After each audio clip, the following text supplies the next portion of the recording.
I know you've been waiting like a cat on hot bricks for Spotlight to start. Well, comments we have. Welcome to Spotlight on Super FM 92.7. I'd like to call this the Christmas edition, but there are some reports we have to go over that are not too palatable. It's not, very, it's not coming at the right time. There's no right time for that kind of reports anyway. We're going to talk about the stampedes this morning, look at the root causes, the economic crisis in the country, consequences, and recommendations. We have our guests on the line with us already. And don't forget, you can always be a part of Spotlight. You can call 0805 092 0927. That's 0805 092 0927. Or you can also call the other line on 0705 890 4927. That's the alternate number to call. Our guest, Abioro Temitayo. He's the Ogun State IPAC Publicity Secretary. Good morning to you. And thank you for having me. Yeah, it's a pleasure to be here. Yeah, thank you for coming on the program. How is the Christmas season going for you so far? Have you bought the chickens and ram or however, even if you're not, you're not acknowledging Christmas, I believe you have friends that are acknowledging Christmas, right? Absolutely. Christmas is the season of love. It's the season of having family around. And yes, it's also the time when we all get to complain about the entire year and still give praise to God for how it's been.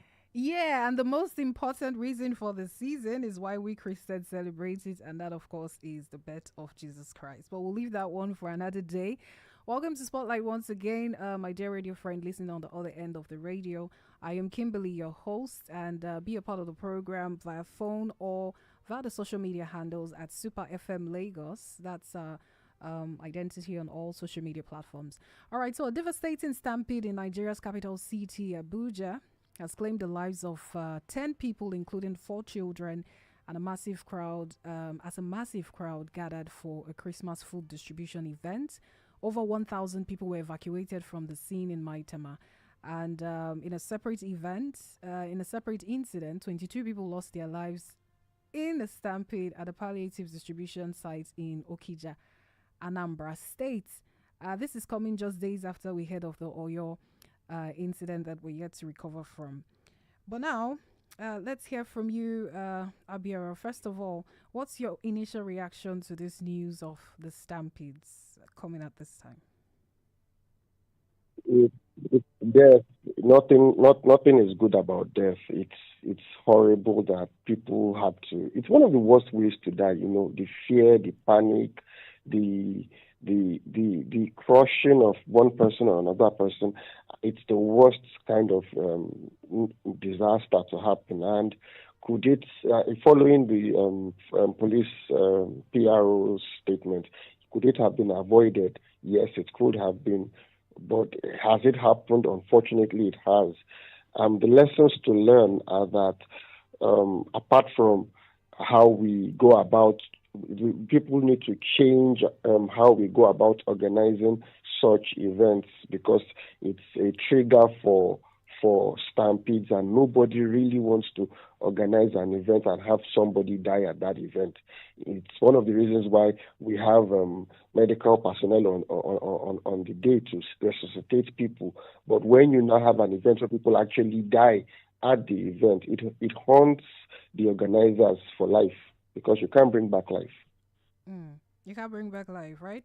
Okay, so now why do you think we have this coming up? I think I asked the guest earlier, but I want to ask you, why do we have people gathering to collect rice and food and whatnot during the Yuletide? It's kind of the culture. The culture is a giving culture where, Christmas is where everybody's expected to go home, and you can eat anywhere, and you can drink anywhere, and you can call anywhere your home, because it's the culture of giving. But unfortunately, you now, instead of everybody giving at the same time, which kind of eases the pressure, you have only a few pockets of people giving, and everybody is crowding to collect from there. Self is where the problem is. Because, see, if everybody was giving, the pressure would be spread evenly. But because you have few pockets giving, everybody just goes there and there's intense competition to collect, and that is an issue we're having. Of course, why is everybody not able to give? It's largely due to the fact that over the last 3 Christmases consistently, people's ability to buy materials for Christmas has been greatly impacted by economic decisions and economic situation of the country. Okay, so now you're blaming this on the culture of people. So who's supposed to take jumped on the conversation? They're saying that, we would always pride ourselves as a giant of Africa, but then we have children and adults queuing for food and dying in stampedes. So now who's supposed to take responsibility for this? And do you think hunger or economic hardship is also another reason people gather for stampedes to collect food? Okay, so you've asked 2 questions, and just to respond to our South African brothers, I'm not surprised that they've said what they've said, but even in advanced countries like states like California in the Americas, in the United States, and other, even in New York in the United States, you have a homelessness that is challenging even what we have over here in Nigeria. And people over there queue for food. Even in the UK, I think about last 5 or 6 months, there was a video of people in Liverpool and Birmingham and even South London queuing outside for food. So food insecurity is a global issue. It's not as if it's a Nigerian issue.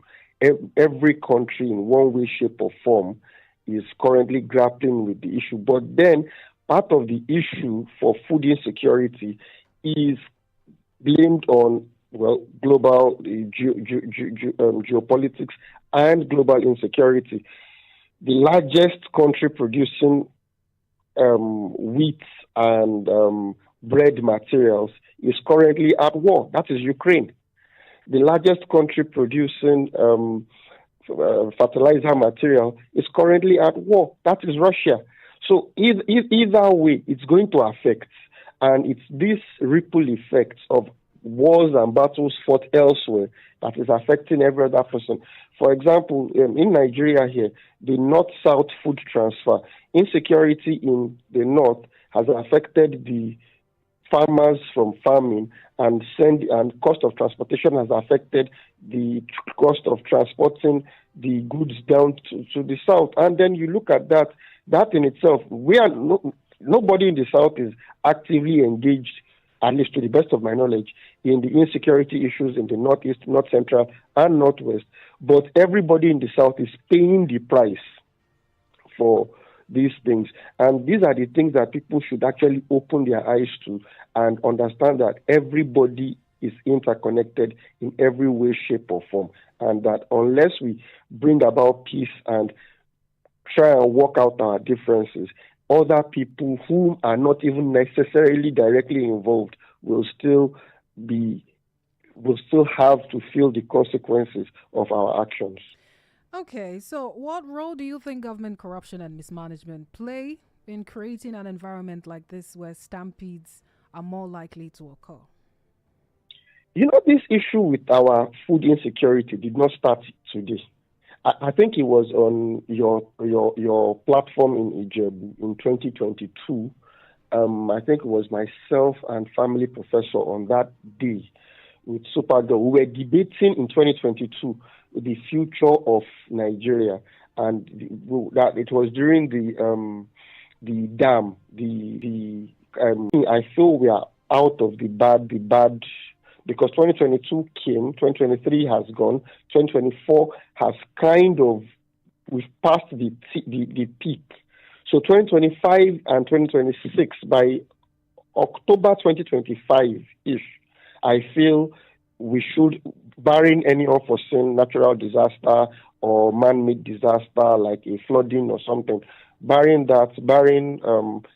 erratic rainfall, we should start to see a sharp drop in the price of foods by October 2025 Yeah. going forward. Okay. That is my So own prediction. yeah, but I asked about the role of corruption and mismanagement. Do you believe that there is corruption in the system, first of all? And do you believe that there is an issue of mismanagement in leadership? And how do you think this has contributed to the events where we have people dying, running to catch food and, like this?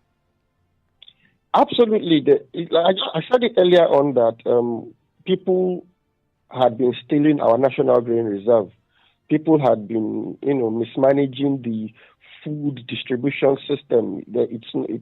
We've had two ministers for poverty alleviation and social development go into EFCC custody, and they are currently being charged. You have the immediate past CBN governor who printed trillions and trillions of naira, thereby and you know the way if you print money, you know the way it works is that it makes the money with you have less value. If they add more money into circulation, it makes the value of money with you less powerful to buy what you need. Now, individual incidents of corruption, of course, like I said, it is just unfortunate that it has come together like a perfect storm at this point in time where you add wars, you add everything that I mentioned earlier on, and now have people having to deal with the fact that they themselves cannot afford to provide the basic items like food, and thus leading to oversaturation of the few places where people are able to provide such facilities like food distribution. And this is why you have people stampeding. So you cannot remove corruption and mismanagement at leadership level. But for what do I think going forward? I think apart from the fact that the president has come out to say, oh, this is his national budget for 2025, and state governors have come out to say this is what their state budget monetarily is for 2025. I'm thinking that each state government and the president should come out with a food plan, like a food, the first and foremost declare state of emergency for food, and then each person come out with a food plan where they say, okay, if it takes 1 month to grow watermelon, we're going to I'm just giving an example. So if it takes 1 month to grow watermelon, we are going to have a drive across public-private schools in the state or in the country where each child will be given a flower pot big enough to plant 2 or 3 seeds of watermelon to ensure that everybody can have watermelon at home. If they are planting ewedu, if they are planting pepper, as in a comprehensive food drive is what we need going forward, because what we need is to ensure that we do not over depend, or at least we remove the transporting aspect from the farm to the table. Because the issues we have is that we have a lot of bottlenecks between how we secure the food in the first place and how we get the food from the farm to the table. So once the president and the ministers in charge of agriculture and, of course, at state level come up with a comprehensive food plan, probably first week in January, hopefully, then that would start to make more sense and Nigerians can follow into that plan. That is what I feel. Okay, all right. If you're listening, this is Spotlight 0805 That's 0805 or 0705 Your thoughts on the recent stampedes across the country, why you think it is happening, and your recommendations. Yeah, so share your thoughts on Spotlight. So now let's go over some reactions. The federal government now has cautioned against politicizing the tragic stampedes. And in a statement, Minister of Information Mohammed Idris described attempts to link the incidents to the administration's policies as unfounded. And he reiterated that the president's economic reforms aim to position the Nigerian economy for sustainable growth, as opposed to some reactions from the PDP and some other Nigerians. So the government spokesman extended condolences and blamed it on safety measures of the organizers, saying that they are meant to work closely with security agencies. So now, what do you make of this report by the federal government? What do you make on this comment saying that it should not? Do you think that this is politicized or becoming politicized? I don't think human tragedy should be politicized. This is my own opinion. I don't think human tragedy at any point in time should be politicized. But then we are all political animals, and there is no way we're going to look at it from as politicians that we would not say, "Oh, if I was the one in charge, I would do different," or if another party was in charge, we would do different. Of course, we're all political animals, and we're allowed to say what we feel. But be that as it may, the truth of the matter is, yes, we are looking at a reaction, which is that people are 3 times in less than 2 weeks we've had, in less than a week, we've had stampedes, which means that there is an acute need for food, and unfortunately, we do not have enough rations to go around. Now, that in itself is squarely at the doorstep of the president.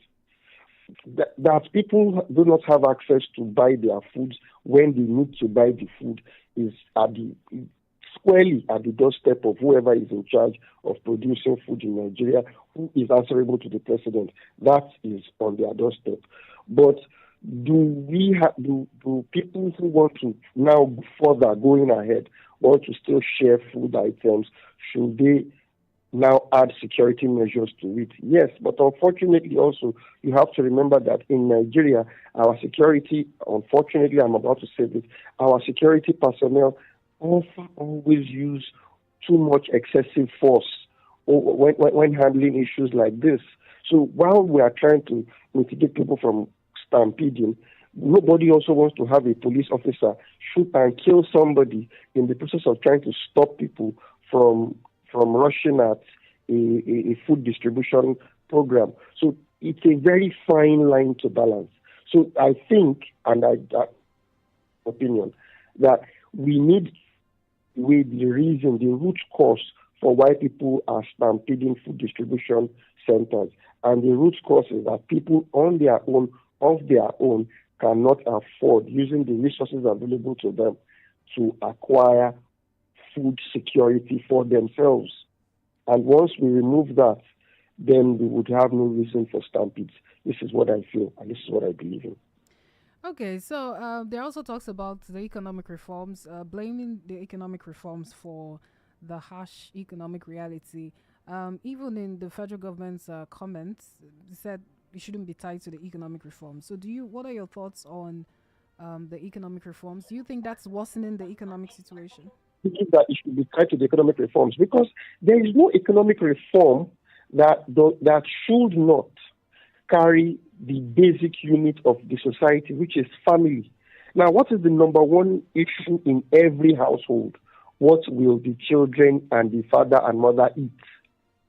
So if we have, if going back to social studies, family is father, mother, and 2 children, 1 boy, 1 girl. If that is the basic, if that is the definition of a family, then the question now is, how does that family A eat, B drive themselves from home to wherever they are going to source for their daily bread, and drive themselves wherever they are going to source for their education?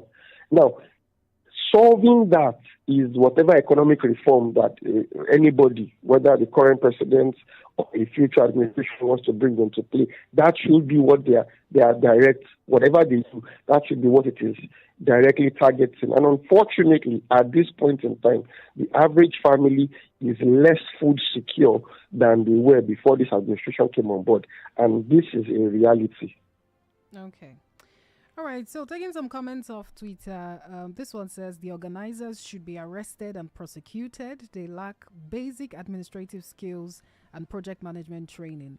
God rest the souls of the departed. Amen. This one says the struggle for rights continues. And this one says, what will happen if we implement crowd control at our events? Everything is not the devil or rituals. God has given us a brain. Let us use it. There are lots of food sharing events in Miami organized, and the police are there to help. Why is ours different? Mbok. All right. So your thoughts on both? Where do you blame the organizers in all of this? I laugh when people say stuff like this because I remember about 2004, is it? No, 2003, 4.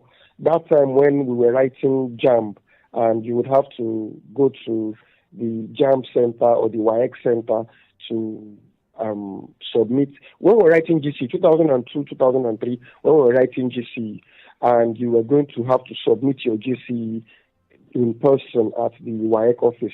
I remember how we used to stampede the WAEC offices then, and then, even despite the fact that they had police and they had their koboko and they were flogging everybody left, right, and center. Once it was 5 days to close of form, you would see everybody pushing and shoving at the gate. There was nothing anybody could do then until they decided to automate it, and now you can fill your form online and submit. The issue is once there is a reason for congregation and mass, the risk of stampede is high, especially if there is a competition to get something out of it. And Nigerians are naturally competitive. So now throw that in with the fact that they know that it will end, it will finish. Whatever is being shared is not infinite. Then you have intense competition. So people who are calling for the death or hanging of the organizers really don't know what they're talking about. It is a systemic issue, which is that if people had resources at home to cook for Christmas, they would not be outside there stampeding and looking for it. So it is because they cannot afford to do it. That is why they themselves are the ones out there stampeding and pushing and competing for it. So I don't think we should mix it. I think people should separate it. Now, should the organizers be held responsible? Yes. Should they be? But should even the people themselves be held responsible? Because at the end of the day, you are responsible for your own safety. So I believe they too should be held responsible. That's the people that went to queue for food. They should be held responsible. Hello, are you there? Yes, I'm absolutely here. Yeah, so I said you are saying that the people that went to queue for food should be held responsible. Absolutely, because you're responsible for your health. You're responsible for your safety. Once you know that you're not safe, you should leave. Everybody has the opportunity to leave. So both the organizers but more especially the people themselves there should hold their own safety responsible too. Okay. All right, so more comments off Twitter. This one says, Tinubu government making poverty Nigeria's trademark and causing pain and agony to the citizens. You want to comment on that? I think most of our people are reactionary in their statements. They are not necessarily following the trend. I said it earlier when we started this conversation. The issues started pre-COVID and unfortunately have continued to manifest themselves as we stand. Do I believe that the issues will be resolved by next year? Tentatively, I hope so, because we have spent the last 2 years dealing with the backlog of issues. So I feel that by this year's harvest, food security at the table should be sorted. That is my own opinion. But people should just not come and say, oh, it is the president. The president's speech on subsidy is gone may have triggered a panic in the market, but it is not his speech at subsidy is gone that is triggering food insecurity. Food insecurity was an issue that he inherited and that I am hopeful would be solved by next year. Yeah, but inherited from... Okay, yeah, inherited from who? Inherited from at least the last two administrations. Okay. That is from 2015. Yeah, but some would say that with leadership comes liability and the assets. You inherit both the liability and you inherit the assets. So you can't keep blaming the past, your predecessor, for the economic woes, because that's what leadership is about. You're not exactly inheriting just the good sides. Do you agree with that school of thought? It takes 1 year to plant whatever it is you're going to eat. So if I come into the country as president in 2023 and there is nothing to eat in 2023 because there was nothing planted in 2022. Is that my fault? No, it can't be held at my table now. Unfortunately, people have to eat in 2023 and 2024. So there was nothing planted in 2022, literally. The flood washed it away. 2023, people had to eat, one way, shape, or form. 2024, people still have to eat, one way, shape, or form. It is only what you plant in 2023 that you can harvest in 2024, and what you plant in 2024 that you can harvest and eat in 2025. But because we've had relatively good harvests in 2023 and 2024, relatively good. We didn't have necessarily bountiful harvest, but we had relatively okay harvest. It means that in 2025, all things being equal, we should have the food available. The only other challenge, and which is something I talked about earlier, is having a way to reduce the supply chain hurdle from the farm to the table. Once the president can come up and declare a state of emergency in food security and remove the hurdles between farm and table, he should be fine going forward. But one cannot remove the fact that those before him did not plan for food security of the average Nigerian family. That is the reality. Okay. Now, how do you think inadequate infrastructure, like poor roads and little to no public spaces, contribute to the risks of stampedes? Inadequate public spaces. How do you think it contributes to? Just now we just talked about how previous administrations do not have failed in planning for the future. So let's look at road. A properly built road is meant to last anywhere from 10 to 20 years. This whole thing, 1999 to 2024, is 23 years old. So a well-built road in 1999 should just be touched in 2024, or at least if it lasts 20 years, should just be touched. It should just be looking for repair now. But unfortunately, where are the federal government roads built by President Obasanjo? Are they still existing? The answer is no. Where are the federal government roads built by Goodluck Jonathan? Are they still existing? No. Most of them are rubbish. So these are some of the things that are causing the bottlenecks that we're having. And I'll give you a funny example. Three tubers of yam in Lagos is more expensive than 3 tubers of yam in Abeokuta here, which is more expensive than the same 3 tubers of yam in Ibadan, which is more expensive than 3 tubers of yam in Iseyin. Now, you just have to look at the fact that getting the yam from Iseyin through to Ibadan, through Abeokuta to Lagos, is the reason why the family in Lagos cannot afford to eat 3 tubers of yam. At the same rate, the person in Iseyin is eating 3 tubers of yam.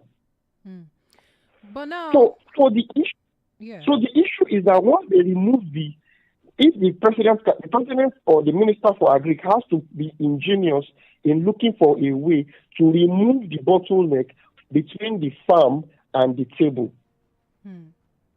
But currently now, when we're talking about hardship right now, we know the price of petrol, and currently I think an immediate cause of hardship right now is the scarcity of cash. I don't know if you're experiencing that in Abeokuta, but it's difficult to get hands on cash right now. And I don't think we're still at the last administrations. I think this is, the current administration. So what do you think would be responsible? Because this in its way contributes to hardship when you don't have access to cash and you need to spend money. All right.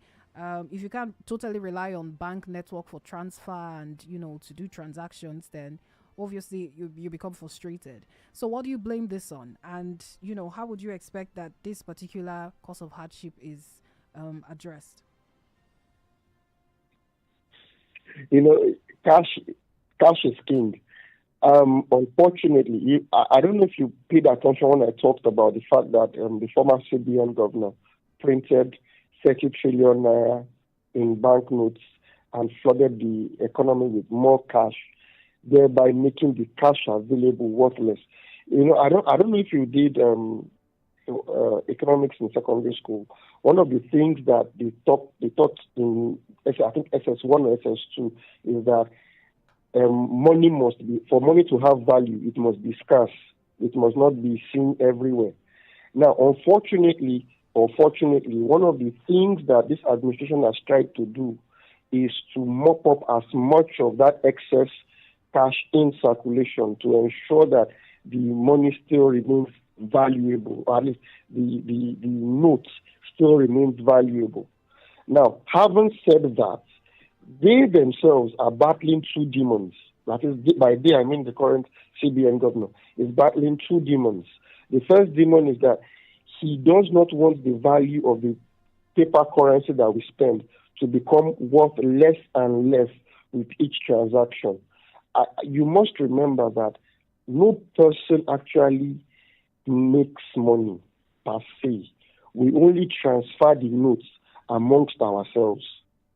It's not as if we can print money in our room and make money on our own. If I take you on a ride as a driver, you transfer the paper money you have with you to me, and I transfer the paper money I have with the fuel attendant that sells me fuel to fuel my car. If I'm in that kind of business, so what this government is trying to do, and I'm not speaking for them, I'm not their mouthpiece, is that they are trying to ensure that the people who need to spend money are the ones who actually do get to spend money. No, And let so, me understand you now. So who needs to spend money? Because it's apparent that the masses need to spend money even more than rich people hardly go to the bank. Everybody, a lot of people rely on POS to withdraw urgent 2K or urgent 5K. So, like, do you think that mopping up cash without what measures would you expect should be put in place first before you mop up cash from the system? well, I am up. One of the things that I'm going to actually, be grateful. Yes, be grateful to the Emefiele, that thing that he did in February 2023, December to February 2023, where he shut down the cash flow for everybody, is that it created this microfinance banks that came on board that eased transfers amongst people. So yes, in Abeokuta here, the average bikeman has an account where using his phone details, where you can send money to him and receive money from him. But be that as it may, I think we as a people should embrace um, transfers, even though the networks may be crazy and all of that. But I think we should embrace transfers even more because it eases the need to carry cash. And unfortunately, there would be less and less cash going forward as this current administration is emphasizing more on transfers and traceability of of transactions. Because you have to understand that one of the things that this administration is also fighting is that they want to know what you are spending the money that you are currently spending on. They want to know what goods and services are being traded the most so that it enables them make policies to affect that industry. So if they don't know, because we are spending cash, they don't know that buying beans, it seems beans is the new That's industry, the and then that can trigger them to make policies Don't worry. favorable towards. Okay. Are blaming hunger. Orderliness is a myth in Nigeria. From bus stops, banking halls, restaurants, church programs, fuel stations, Nigerians exhibit their disorderly attributes. NGOs share food in IDP camps weekly, and we don't hear about stampede. Even in countries plagued by war and famine, stampede don't occur. There are videos of food programs in Palestine, Sudan, Congo, Syria, Eritrea, where there is famine. There are food aid programs across the world. Thousands of people queue for food every 2 weeks. The queue is straight and quiet. You won't even know that they are waiting in line for food. People queue to pick up food stamps in France. So why must our own case be different? Who afflicted us with this behavior? That's another comment. So I think that's in line with what you said earlier. You talked about the fact that Nigerians have a problem with queuing. Naturally aggressive. Nigerians are naturally aggressive and naturally competitive in nature. We are very competitive by nature. And because of our um, competitiveness, once we know that there's a finite resource, it's usually first to grab. So it's usually a mad dash Mm. towards grabbing. And that in itself is the reason why I said at the end of the day, you are the one responsible for your own safety and security. If you know you can't get in, you come back another day instead of fighting for it. Okay, so you talked about the fact that no one should blame the federal government as regards the current economic situation. So where do the state governments come in? Because I believe that, when I asked you about infrastructure, there are state projects as well that should ease the situation for Nigerians. So where do you think they come in? Yeah. You know, I said something earlier on when I said that while it is beautiful, for example, again, most people don't listen to the news the way they should. For example, I was telling somebody in my state or in Ogun State here that listen, January to June next year is going to be kind of technical because my governor has said that he wants to raise a billion naira, a trillion naira in 2025. So where is he going to raise 1 trillion naira from? He's going to raise it in taxes and in rates. So because my governor wants to raise a trillion naira, for example, and the government in Lagos wants to raise 3 trillion naira. So people in Lagos can just divide the 3 trillion naira that is raised, divide it by the number of people living there, and they have an idea of how much rates and taxes you are expected to generate. Now, once you know that is how much is going to go away from you, you can now start to calculate how do you plan based on what you're currently generating as your own income level. Look at how you can mitigate against and protect yourselves from um, such responsibilities that accrue to you because, of course, it is your right to pay your tax. Now, so what I'm trying to say is, unfortunately, we have not had a commissioner for agric in Ogun State come out and say, this is my agric policy for 2025. Neither have I had the Ogun State, the Lagos State Commissioner for Agric come out and say, this is my agric policy for 2025. So this is where I'm kind of putting the blame on the state government. That I wish they had come out as they have come out with the budget with an agric policy. These are the number of yams we need to. In Ogun State, we have about 7 million people. So say we need 7 million tubers of yam, 7 million bags of sweet potatoes, 7 million bunches of banana and plantain, 7 million. So if we had an idea of what we needed and a clear path of how the Commissioner of Agric wants to secure that amount of food in the time frame under review, then that would put a lot of families at ease. So we would know that, January to June, this is what is going to be in the market and we can prepare our meals alongside with what is expected to be harvested.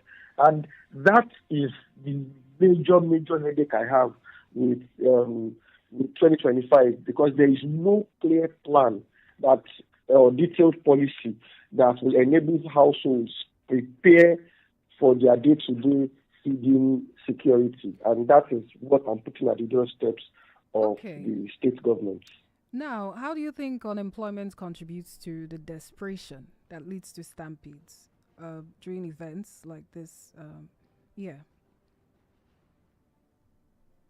We really have unemployment in Nigeria or underemployment Wait, I don't. because everybody is doing something. It's just that what we are doing is not sufficient enough to take care of our needs.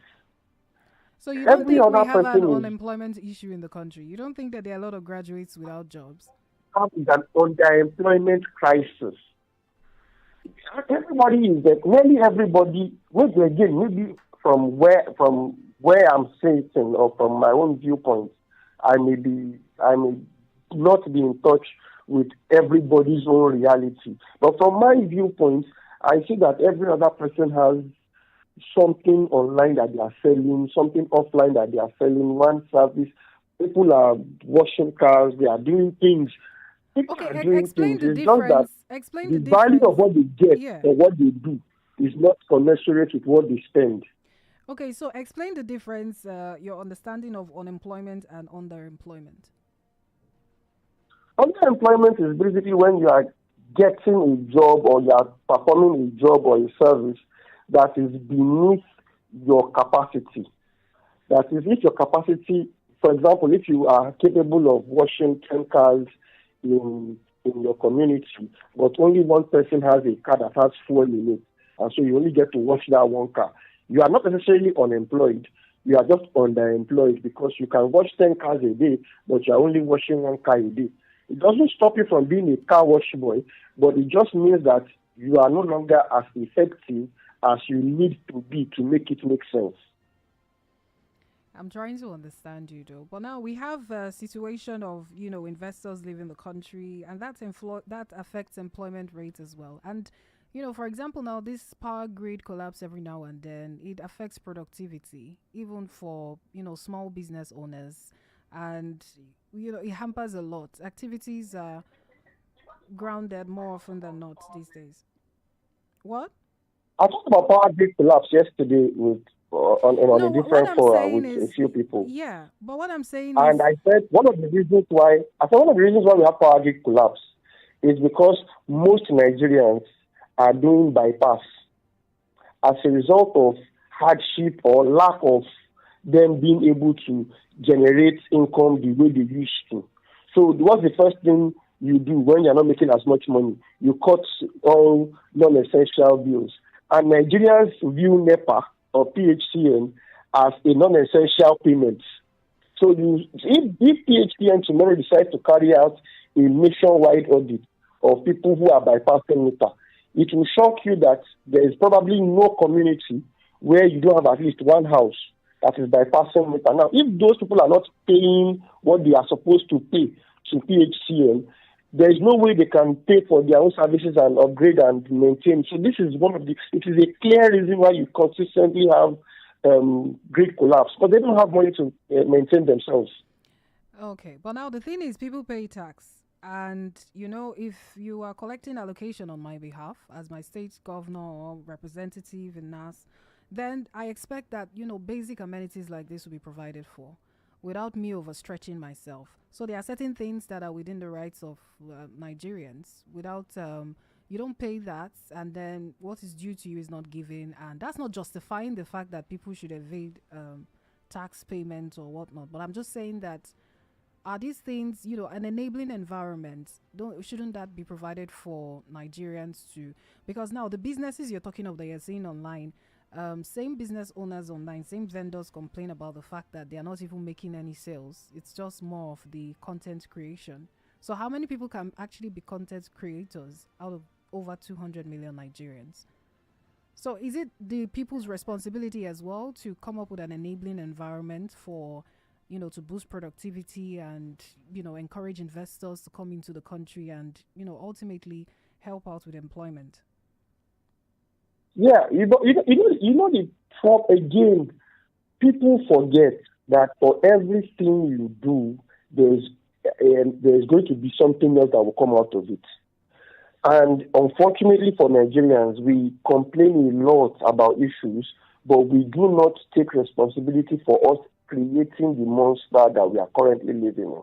And I'll give you a scenario. Last election was contested in APC by, I think, 10 candidates for presidency. And they sold form for 100 million per head, which is at ₦1 billion. Now, ₦1 billion for just one seat was knocked out of this society. So the ways the candidates make the money are either they borrowed money from bank, they sold a business, they took interest or profit from their business, or they sold an existing asset to generate the funds for that political adventure. Now, the 2023 election was the most expensive election in the history of Nigeria. Now, what does that mean? It means that every person that mopped up money from one industry, one asset, or one asset class has now created a vacuum that must be filled by other people going forward. The money that has been taken out and has been spent, somebody else has to pay for that money. So if you go to your house of, if a House of Rep candidate comes up in 2026, August, having won his primaries, he now has to pay your loyalty and buy his way to winning his election. That entire cost, it has to be shared back to everybody. Even if you did not vote or you did not collect money, you still have to pay back for that cost. So unfortunately, we live in a cycle where we, the electorate, are the root cause of our problem. If we make our elections cheaper, we will have no reason to tap into the already fragile economy, and thereby making lives unbearable for us going forward. So again, living it's like a snake eating its own tail. It's a vicious cycle that we have created. I just hope that as you platforms like yourself shine the spotlight on issues like this, people will start to consciously make decisions.